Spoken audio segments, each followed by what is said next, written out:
السلام علیکم ورحمۃ اللہ تعالی وبرکاتہ۔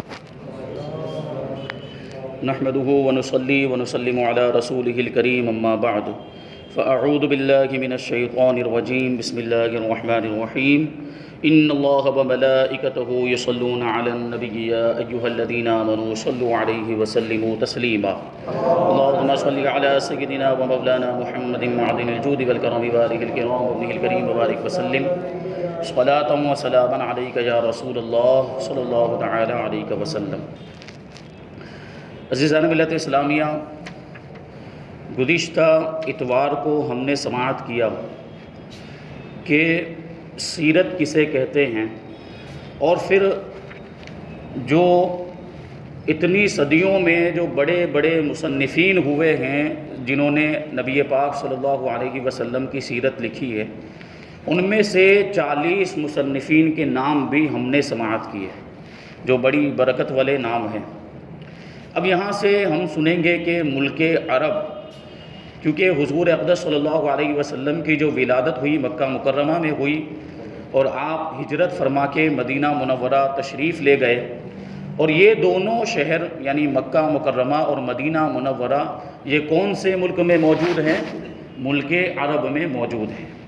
تو اسی وجہ سے ملک عرب کا تھوڑا سا تعارف یہاں پہ کرایا جائے گا۔ ملک عرب یہ بر اعظم ایشیا کے جنوب مغرب میں واقع ہے، یعنی ساؤتھ ویسٹ میں واقع ہے۔ چونکہ اس ملک کو 3 طرف سے سمندر نے اور چوتھی طرف سے دریائے فرات نے جزیرے کی طرح گھیر رکھا ہے، اس لیے اس ملک کو جزیرۃ العرب بھی کہتے ہیں۔ اب جزیرے کا مطلب یہ ہوتا ہے کہ جس کے چاروں طرف سمندر ہو، آئی لینڈ جس کو کہا جاتا ہے انگلش میں۔ تو ملک عرب کا معاملہ یہ ہے کہ 3 طرف تو سمندر ہے اور ایک طرف دریا ہے، دریائے فرات، اس وجہ سے اس کو جزیرۃ العرب بھی کہا جاتا ہے۔ اس کے شمال میں شام اور عراق ہے، شام یعنی جس کو اس زمانے میں سیریا کہا جاتا ہے، اور عراق کو تو عراقی کہا جاتا ہے۔ مغرب میں بحر احمر یعنی بحیرہ قلزم جو مکہ معظمہ سے بجانب مغرب تقریباً 77 کلومیٹر کے فاصلے پر ہے، اور جنوب میں بحر ہند ہے، اور مشرق میں خلیج عمان اور خلیج فارس ہے۔ اس ملک میں قابل زراعت زمینیں کم ہیں، یعنی ایسی زمینیں جن میں کھیتی کی جا سکے بہت کم ہے، اور اس کا کثیر حصہ، زیادہ تر حصہ پہاڑوں اور ریگستانی صحراؤں پر مشتمل ہے۔ ملک عرب کے اندر زیادہ تر ریگستان جو ریتیلے میدان ہوتے ہیں اور صحرا ہوتے ہیں، زیادہ تر ایسے علاقے ہیں۔ علماء جغرافیہ نے زمینوں کی طبعی ساخت کے لحاظ سے اس ملک کو 8 حصوں میں تقسیم کیا۔ زمین کی طبیعت کیسی ہے، کہاں پر کھیتی ہو سکتی ہے، کہاں سبزہ اگ سکتا ہے، اور کہاں صحرا ہے، کہاں ریگستان ہے، اس اعتبار سے ملک عرب کے 8 حصے کیے گئے ہیں، اور الگ الگ علاقے اس کے اور الگ الگ علاقوں کے الگ الگ نام رکھے گئے ہیں۔ Number 1 Hejaz, number 2 Yemen, number 3 Hadhramaut, number 4 Mahra, number 5 Oman, number 6 Bahrain, number 7 Najd, اور نمبر 8 احقاف۔ یہ 8 علاقے ہیں جو ملک عرب کے اندر موجود ہے، اور اپنی طبعی ساخت کے اعتبار سے، زمینی کیفیت کے اعتبار سے ان کے الگ الگ نام ہیں۔ ان میں حجاز کا تذکرہ کریں گے کہ حجاز کیا ہے۔ یہ ملک کے مغربی حصے میں بحر احمر یعنی بحر قلزم کے ساحل کے قریب واقع ہے۔ حجاز سے ملے ہوئے ساحل سمندر کو جو نشیب میں واقع ہے تہامہ یا غور کہتے ہیں۔ نشیب کا مطلب جو نیچی زمین ہوتی ہے، اور فراز مطلب جو اونچی زمین یعنی پہاڑی علاقے اور یہ سب ہوتا ہے، اور جو نیچی زمین ہوتی ہے اس کو نشیب کہا جاتا ہے۔ تو حجاز کا جو علاقہ جو نیچے واقع ہے اس کو تہامہ کہتے ہیں، اور غور بھی کہتے ہیں۔ غور کا مطلب ہی ہوتا ہے پست زمین یعنی نیچی زمین، جہاں پر بارش کی وجہ سے پانی جمع ہو جائے، تو اس طرح کی جو زمین ہوتی ہے اس کو نشیبی زمین کہا جاتا ہے۔ اور حجاز سے مشرق کی جانب جو ملک کا حصہ ہے وہ نجد یعنی بلند زمین کہلاتے ہیں، اونچی زمین۔ حجاز چونکہ تہامہ اور نجد کے درمیان حاجز اور حائل ہے، 2 علاقے ہو گئے، ایک تہامہ ہو گیا اور ایک نجد ہو گیا۔ ان دونوں کے درمیان جو علاقہ واقع ہے اس کا نام ہے حجاز۔ اور حجاز چونکہ ان دونوں کے درمیان آڑ ہو گیا ہے، درمیان میں حاجز ہو گیا، حائل ہو گیا ہے، اور حاجز کا مطلب ہی ہوتا ہے آڑ اور درمیان میں حائل، اسی سے حجاز بنایا اور اس کا نام ہی حجاز رکھ دیا گیا، اسی لیے ملک کے اس حصے کو حجاز کہنے لگے۔ حجاز کے مندرجہ ذیل مقامات تاریخ اسلام میں بہت زیادہ مشہور ہیں۔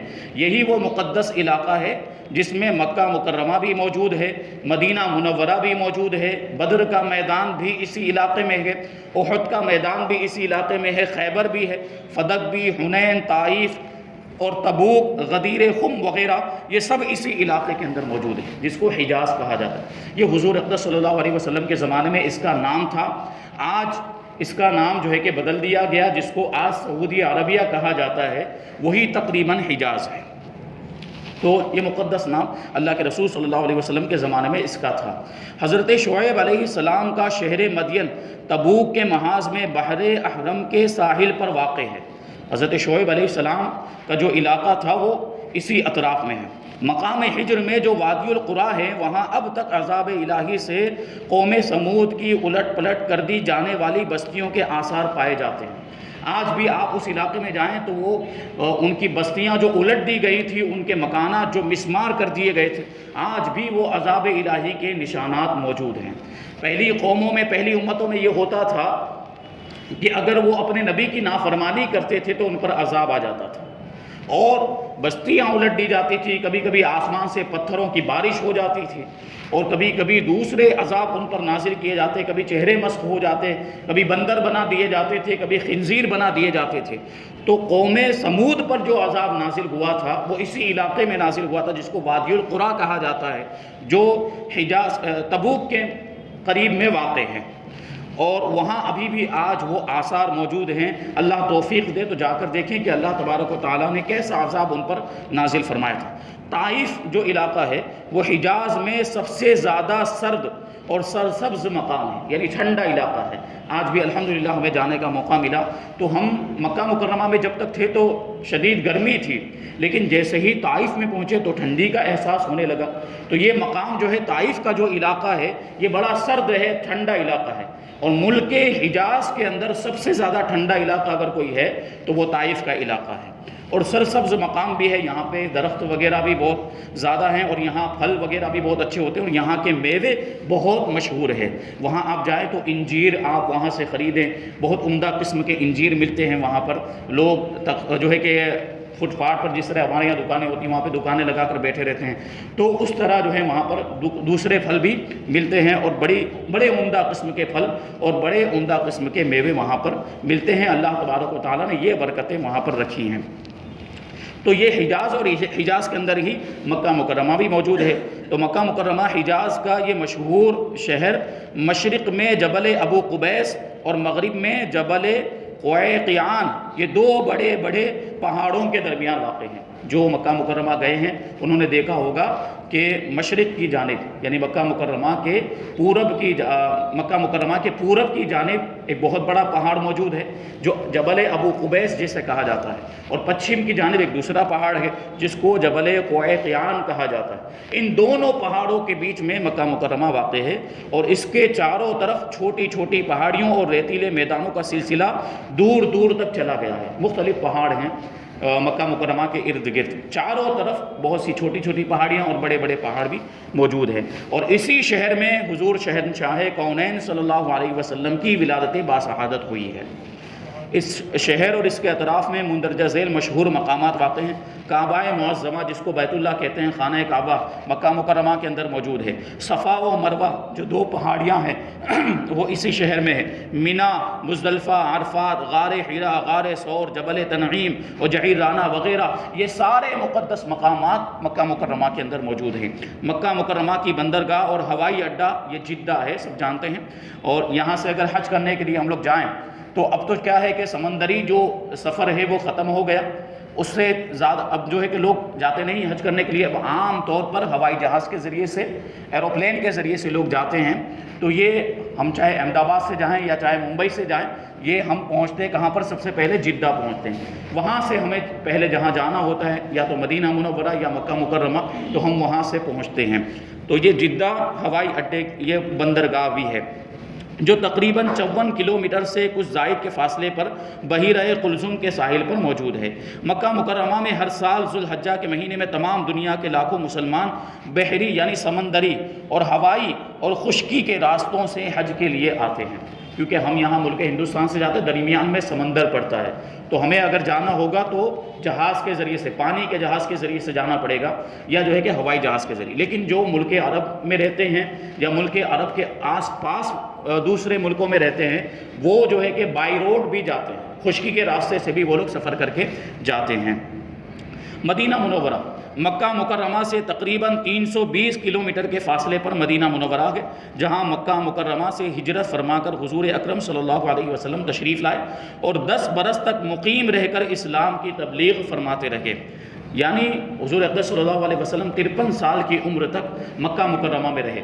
40 سال کی عمر میں آپ نے اعلان نبوت فرمایا، اور 13 سال تک اعلان نبوت کے بعد آپ مکہ مکرمہ میں رہے، اور پھر جب بہت زیادہ کفار مکہ نے ظلم و ستم کیا، مسلمانوں کو بہت زیادہ ستایا، تو پھر آپ مجبور ہو کر ہجرت کر کے مدینہ منورہ تشریف لائے، اور 10 سال تک آپ مدینہ منورہ میں رہے۔ اور اسی شہر میں آپ کا مزار مقدس بھی ہے، جو مسجد نبوی کے اندر گنبد خضرا کے نام سے مشہور ہے، جو حضور اقدس صلی اللہ علیہ وسلم کا روضہ پاک ہے۔ مدینہ منورہ سے تقریباً 4.5 کلومیٹر جانب شمال کو احد کا پہاڑ ہے، جہاں جنگ احد ہوئی تھی، جہاں حق و باطل کی مشہور لڑائی جنگ احد لڑی گئی۔ اسی پہاڑ کے دامن میں حضور علیہ الصلوۃ والسلام کے چچا حضرت سید الشہداء حمزہ رضی اللہ تعالیٰ عنہ کا مزار پاک بھی ہے۔ جو لوگ گئے ہیں انہوں نے وہاں پر دیکھا ہوگا، وہ جو نہیں گئے ہیں اللہ تبارک و تعالیٰ سب کو توفیق عطا فرمائے، اسباب مہیا فرمائے کہ ہم وہاں جائیں اور ان مقدس مقامات کی زیارت کریں۔ یہ حضرت امیر حمزہ جو حضور اقدس صلی اللہ علیہ وسلم کے چچا ہیں، جنگ احد میں شہید ہو گئے تھے، ان کا مزار پاک وہاں پر موجود ہے۔ مدینہ منورہ سے تقریباً 5 کلومیٹر کی دوری پر مسجد قباء ہے۔ یہی وہ مقدس مقام ہے جہاں ہجرت کے بعد حضور اقدس صلی اللہ علیہ وسلم نے قیام فرمایا۔ مدینہ میں جب سب سے پہلے حضور صلی اللہ علیہ وسلم تشریف لائے تو اسی جگہ پر رکے تھے جہاں آج مسجد قباء موجود ہے، جو مدینہ منورہ سے بالکل متصل ہے، بالکل ملا ہوا ہے، اور یہ کہہ سکتے ہیں کہ یہ اسلام کی سب سے پہلی مسجد ہے۔ مسجد نبوی بعد میں تعمیر ہوئی، پہلے وہ مسجد تعمیر ہوئی تھی، اور اپنے دست مبارک سے حضور اقدس صلی اللہ علیہ وسلم نے اس مسجد کو تعمیر فرمایا۔ اس کے بعد مدینہ منورہ میں تشریف لائے اور مسجد نبوی کی تعمیر ہوئی، یعنی مسجد نبوی بعد میں بنی ہے، پہلے مسجد قباء بنی۔ مدینہ منورہ کی بندرگاہ ینبو ہے، جو مدینہ منورہ سے 117 کلومیٹر کے فاصلے پر بحیرہ قلزم کے ساحل پر واقع ہے۔ یہ مقدس مقامات اور مدینہ منورہ اور مکہ مکرمہ ان میں سب سے زیادہ عظمت رکھتے ہیں، سب سے زیادہ فضیلت ان 2 شہروں کو حاصل ہے۔ پوری دنیا کے اندر کوئی شہر ایسی فضیلت نہیں رکھتے ہیں جو فضیلت اللہ تبارک و تعالیٰ نے ان 2 شہروں کو عطا فرمائی، مکہ مکرمہ کو اور مدینہ منورہ کو۔ اب سوال یہ پیدا ہوتا ہے کہ مدینہ منورہ افضل ہے یا مکہ مکرمہ افضل ہے؟ یہ بات آتی ہے کیونکہ مکہ مکرمہ کے اندر بڑے مقدس مقامات ہیں، اور اس کو حضرت ابراہیم علیہ السلام سے، حضرت اسماعیل علیہ السلام سے نسبت حاصل ہے، اور بڑی چیزیں وہاں پہ زمزم کا کنواں موجود ہے، صفا و مروہ موجود ہے، جو دیکھیں تو مینا، مزدلفہ، عرفات، یہ ساری چیزیں وہاں پر ایسے مقدس مقامات موجود ہیں۔ لیکن مدینہ منورہ کی شان یہ ہے کہ وہاں ہمارے نبی کا روضہ موجود ہے، وہاں نبی پاک کی تربت پاک موجود ہے۔ تو اس اعتبار سے جب دیکھیں تو علماء فرماتے ہیں کہ زمین کا وہ ٹکڑا جس سے نبی پاک صلی اللہ علیہ وسلم کا جسم مبارک لگا ہوا ہے، وہ پوری کائنات سے افضل ہے، بلکہ عرش الہی سے بھی افضل ہے، کیونکہ حضور اقدس صلی اللہ علیہ وسلم کی جو ذات ہے یہ پوری کائنات میں سب سے افضل ذات ہے، آپ سے بڑا مرتبہ کسی کا ہے ہی نہیں۔ تو جس چیز کو آپ سے نسبت ہو جائے وہ چیز بھی افضل ہو جایا کرتی ہے۔ تو زمین کا وہ ٹکڑا جو آپ کے جسم پاک سے لگا ہوا ہے وہ عرش الہی سے بھی افضل ہے۔